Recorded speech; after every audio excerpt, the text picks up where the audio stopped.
সবাইকে আমার YouTube channel স্বাগত। আজকে আলোচনা করব ক্যালকাটা ইউনিভার্সিটি সেমিস্টার 4-এ যারা পাসে হিস্ট্রি রেখেছো, অর্থাৎ হিস্ট্রি জেনারেল CC4 বা GE4, তোমাদের এই পেপার থেকে আমি বড় প্রশ্ন এবং টিকা কোন প্রশ্নগুলো ইম্পর্টেন্ট রয়েছে তার সাজেশন আমি অনেকদিন আগেই আপলোড করে দিয়েছি।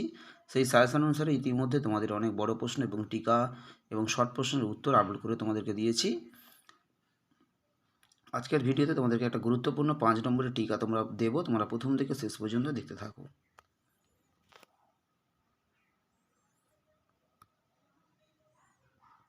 আজকে তোমাদেরকে যে গুরুত্বপূর্ণ টিকাটা দিচ্ছি তা হলো সত্যবিলোপ নীতি। তোমাদের জন্য এবছর ভীষণ ইম্পর্ট্যান্ট এটা। তোমরা প্রথম থেকে শেষ পর্যন্ত উত্তরটা দেখতে থাকো এবং ভালো করে খাতায় তোমরা লিখে নাও। তোমাদের জন্য এটা খুব ইম্পর্ট্যান্ট, এবছর একটা গুরুত্বপূর্ণ টিকা সত্যবিলোপ নীতি।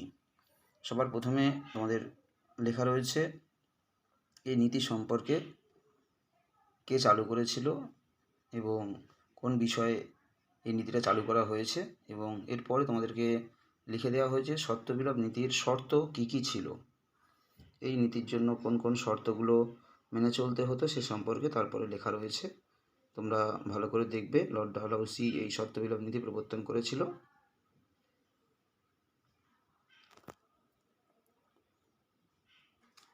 যাদের হিস্ট্রি রয়েছে, তোমরা হিস্ট্রি ছাড়াও আরও অন্যান্য যে পেপারগুলো রয়েছে, বাংলা, এডুকেশন, তোমরা এগুলো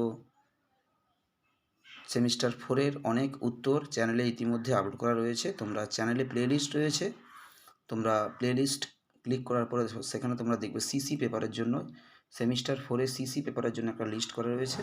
তোমরা সেই লিস্টে একটু ক্লিক করলেই দেখতে পাবে সেখানে তোমাদের সেমিস্টার 4-এর বিভিন্ন বিষয়ের সাজেশান, তোমাদের Bangla, history, education, pol science বিভিন্ন বিষয়ের সাজেশান, উত্তর এবং টিকা সমস্ত আপলোড করা রয়েছে।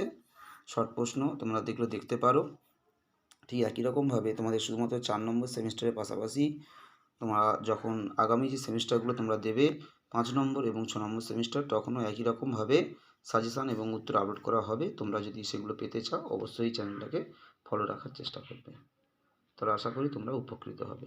সবাইকে নমস্কার।